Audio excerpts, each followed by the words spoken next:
Olá, irmãos, a paz do Senhor para todos. Estamos aqui em mais uma entrevista no nosso canal do Ministério Adonai. Hoje nós estamos aqui com a Sandy, que está nos cedendo esse prazer de estar dando essa entrevista. Sandy, é um prazer você estar aqui conosco, cedendo essa entrevista. Amém, filha? Prazer é meu. Que isso. Como a gente vai começar, Sandy, com uma apresentação. Vou pedir para que você se apresente para os nossos seguidores. A paz do Senhor, meus irmãos, estou feliz de estar aqui, estou grata por esse convite. Eu sou a Sandy e eu tenho 21 anos. Eu sou da primeira igreja pentecostal missionária de Cristo, na Trindade. Lá eu sou obreira e eu estou lá desde que essas portas se abriram, desde 2009. Se você olhar nas fotos do primeiro culto, eu estava lá. Se você olhar nas fotos do último culto, eu estava lá também, pela graça de Deus. Faço parte ali do Ministério de Louvor. E lá eu tenho aprendido muito de Deus com meus irmãos. E também eu estudo, faço engenharia aeroespacial pela Universidade de Brasília. E também agora eu dou aulas online de inglês desde o ano passado. Essa é um pouco de quem eu sou. Amém. E você falou aí na sua apresentação que você faz engenharia aeroespacial, correto? Isso. Você pode nos apresentar um pouco dessa profissão e explicar como ela é, o que você faz, como ela funciona? Então, a engenharia aeroespacial, ela nasce da engenharia aeronáutica, que por sua vez nasce da engenharia mecânica, né? E elas vão crescendo. E é um ramo que está crescendo muito. Hoje em dia, você vê na televisão sempre o lançamento de um foguete, sempre passa algum país mandando um satélite para o espaço. Mas quando eu conheci, eu não tinha tanto acesso a essa informação. Não que não existisse, mas não era tão veiculado assim quanto está sendo agora. E eu não tinha muito uma referência, eu não tinha alguém, por exemplo, eu quero ser médico porque meu pai é médico. Eu não tinha ninguém da minha família que fosse dessa profissão, eu não conhecia, então eu descobri mais pela internet. E com isso a gente mexe com tudo que voa, basicamente, e que não é natural. Então a gente pode ir desde aviões, helicópteros, drones, mísseis, foguetes, satélites e tudo que você possa imaginar que tem que ir ou para nossa atmosfera aqui embaixo ou mais lá para o alto, né? Então a gente trabalha com isso, com projetos, com a construção, com a manutenção e também a gente tem que ver todos os subsistemas, não é só criar um veículo que vai para algum lugar, tem todo um objetivo de uma missão, você tem que se comunicar com outras engenharias, é um trabalho assim muito, muito amplo. Nossa, bastante responsabilidade, né? Muita responsabilidade. Interessante, né? Mas aí eu queria perguntar como foi a sua trajetória até você ser aprovada no curso, o que você passou, como foi seu caminho até você conseguir a vaga? Foi um caminho assim, eu posso dizer que foi árduo para mim, porque eu ouvi falar de Enem e eu tinha 14 anos. Eu entrei pelo Enem na universidade. Uhum. E com 14 anos eu ouvia falar de Enem, mas eu não sabia o que era. Como que era, que prova era essa, eu não tinha a menor ideia. E aí, com 16 anos, eu fui fazer pela primeira vez, para ver como era. E saí de lá aterrorizada. A prova tinha umas 4 horas, eu acho que eu não consegui fazer mais da metade assim. E eu sempre tive problema com o tempo de prova, me pressionava muito. E eu fiquei assim um pouco frustrada. E no ano seguinte era o ano para valer, o terceiro ano do ensino médio. E eu assim, apesar de já gostar de engenharias, eu tinha uma lista com 20 profissões que eu queria ser. Então era muito difícil escolher. Eu não sabia porque eu queria passar e acho que isso me desmotivou um pouco de estudar também. Então foi um ano preguiçoso para mim. Eu foquei em passar na escola, mas fiz o Enem e nada. Não passei para nada. E foi uma frustração muito grande. Mas no ano seguinte eu entrei num curso pré-vestibular.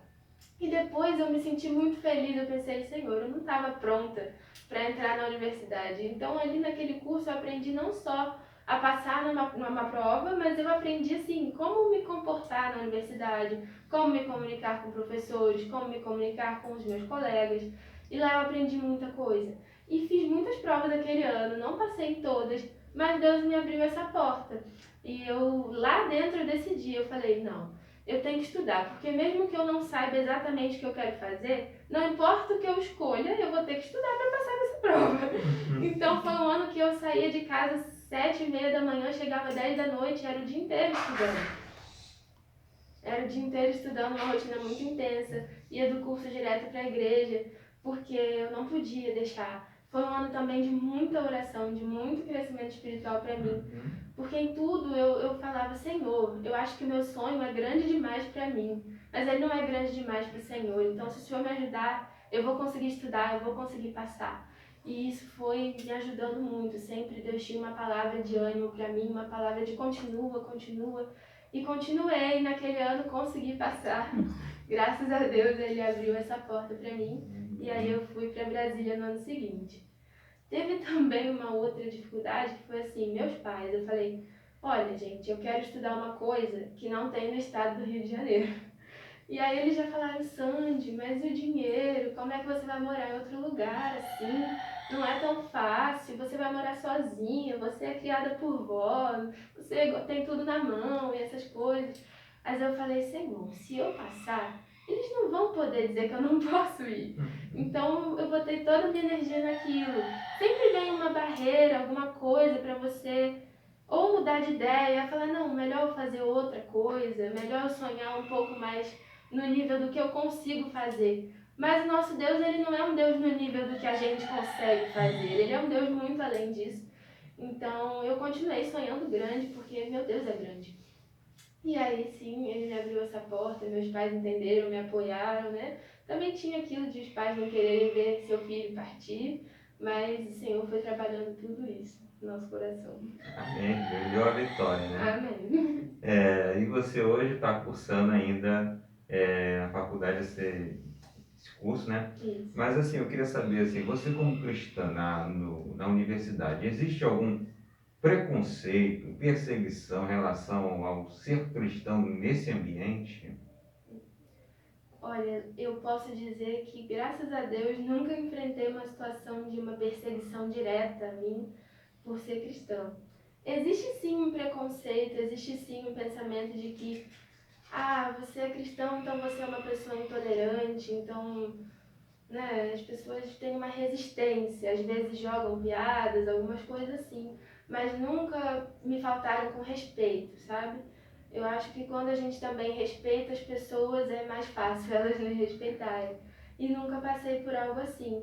Mas eu também dou graças a Deus, porque apesar da gente ter um medo, talvez, dessa perseguição, também eu vejo muitas pessoas abertas e querendo conhecer mais, fazendo perguntas. Alguns perguntam só para ver se você vai tropeçar nas suas palavras, as outras perguntam porque realmente querem conhecer, querem saber como você é como cristão.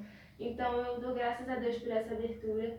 E também porque lá onde eu estudo, no meu campus, tem uma comunidade cristã bem presente.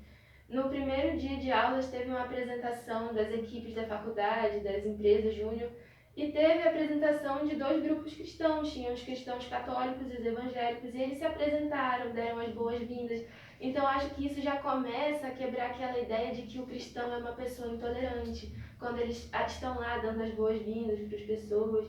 E isso tem ajudado muito. Há um grupo lá de reuniões toda semana no gramado da universidade. Então todos estão convidados a ouvir a palavra ali.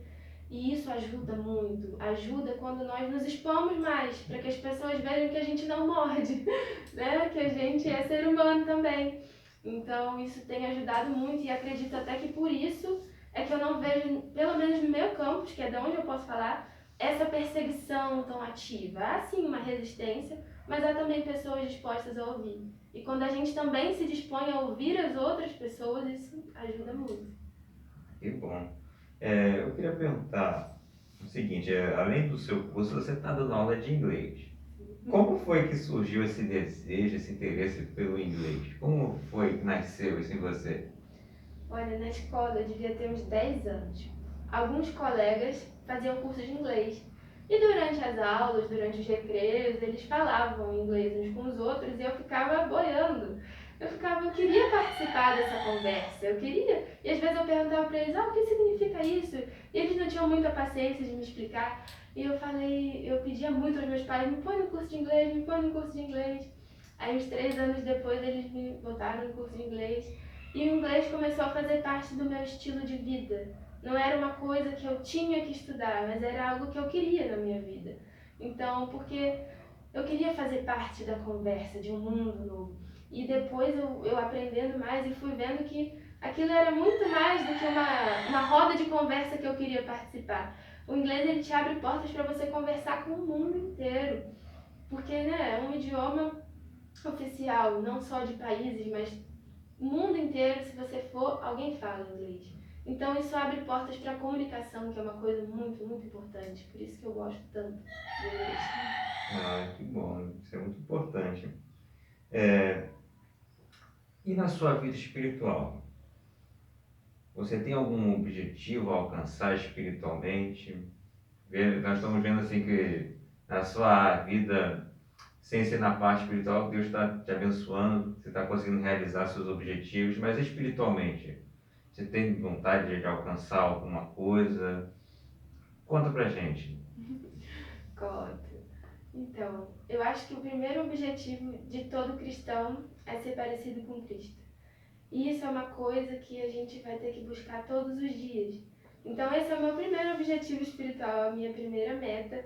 E é uma meta que eu nunca quero marcar o X de que eu consegui, porque é algo que eu tenho que conquistar todos os dias. Então, eu quero a cada dia conhecer mais o meu Senhor, cada dia estar mais próxima, cada dia ser mais parecida com Ele, principalmente no amor que Ele tanto ensinou e que Ele tanto é. Mas, além disso, um outro objetivo particular meu é ser uma cristã mais ousada, é ser uma pessoa mais ousada porque eu sempre fui tão tímida, eu sempre fui tão insegura. E eu sei que não é assim. E eu vejo na palavra de Deus as pessoas, os apóstolos sofrendo perseguições e ainda assim pregando a palavra. E eu quero buscar isso para minha vida. Eu quero ser uma cristã mais ousada. E tem uma oração lá em Atos 4, quando Pedro tinha sido solto, e os discípulos oraram pedindo a Deus ousadia, pedindo a Deus coragem de continuar anunciando a palavra. E essa é uma oração que eu sempre faço, porque eu preciso disso na minha vida. Ok.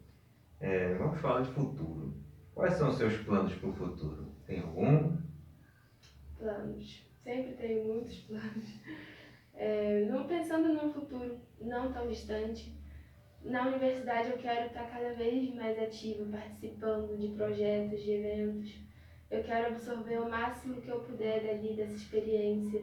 Para minha vida profissional, eu faço parte agora de um grupo, de um projeto de extensão, que é o Café Matemático para Futuras Engenheiras. E ele reúne as engenheiras do meu campus, que é só de engenharia, para falar sobre a matemática aplicada às engenharias. E tudo isso é online, devido ao que a gente está vivendo, e tem sido muito bom. E quando esse projeto terminar, eu quero me envolver em outros projetos. Esse é o meu plano, assim. Eu quero continuar me dedicando às minhas aulas de inglês. Eu quero sempre procurar melhorar para atender melhor as necessidades dos meus alunos. Penso em alguns projetos que ainda não se concretizaram tanto. Ainda penso em fazer algumas parcerias e não sei ainda. E estou estudando para o diaconato na igreja. Então, e esse ano eu espero, em nome de Jesus, conseguir minha carteira de motorista. Então, esses são os planos ainda assim, de um futuro próximo, de um futuro mais distante. Eu quero estudar tanto mais ainda, eu quero fazer uma pós, eu quero muitas coisas. Quero trabalhar com aviação, depois eu quero trabalhar mais com a área espacial. Muitos, muitos planos. Amém. E diante de tudo isso que você está vivendo, que você já experimentou em sua vida, o que você aconselharia uma pessoa que está nessa trajetória, que está precisando de um conselho, porque às vezes você conseguiu, mas há alguns que ainda estão tentando, conseguindo ainda. O que você aconselharia esse jovem, esse irmão em Cristo que está precisando de um gás para poder continuar na caminhada? Então, primeira coisa eu acho que é não desista. Não desista, apesar de tudo que possa parecer de obstáculo, não desista. Porque se você tem um sonho, você deve dar tudo de si. Dar tudo de si também em oração, pedindo que Deus te oriente. E assim, dois conselhos que eu tenho. Um tá lá em Jeremias 33:3. Clama a mim e responder-te-ei, e anunciar-te-ei coisas grandes e firmes que não sabes. talvez você não saiba o que quer fazer da sua vida e existe uma pressão muito grande nos jovens e adolescentes em saber que profissão seguir ou o que fazer no seu ministério e talvez eles não saibam ainda e está tudo bem, mas clama ao Senhor porque Ele já sabe os planos que Ele tem para você e Ele vai te responder, então clame que Ele pode te mostrar. E outro conselho que eu tenho é lá em Provérbios 3, que fala sobre nós não nos esquecermos dos princípios do Senhor, sobre nós confiarmos em Deus, não na nossa própria inteligência, não no nosso próprio entendimento, mas em tudo reconhecer o Senhor, em tudo perguntar a Deus primeiro, em tudo orar, porque o que me fez chegar até aqui, e eu ainda tenho muita coisa para alcançar, e eu peço que Deus me dê muitos anos de vida com saúde, porque sonhos Ele sempre me dá. Então, é isso. Entregar a Deus, perguntar para Deus, falar, Senhor, é isso? E se é isso, que o Senhor te dê força para você lutar, estude, lute pelo seu futuro e não desista, que o Senhor é contigo. Amém. Muito obrigado, Sandy, por essa entrevista. Que Deus te abençoe, te conceda sabedoria, discernimento para você continuar a caminhada e te ajudar a realizar seus sonhos. E nossos seguidores, fica aqui essa mensagem, esse testemunho da nossa irmã. Deus seja contigo e te ajude na sua caminhada. Fiquem todos na paz do Senhor, que Deus os abençoe.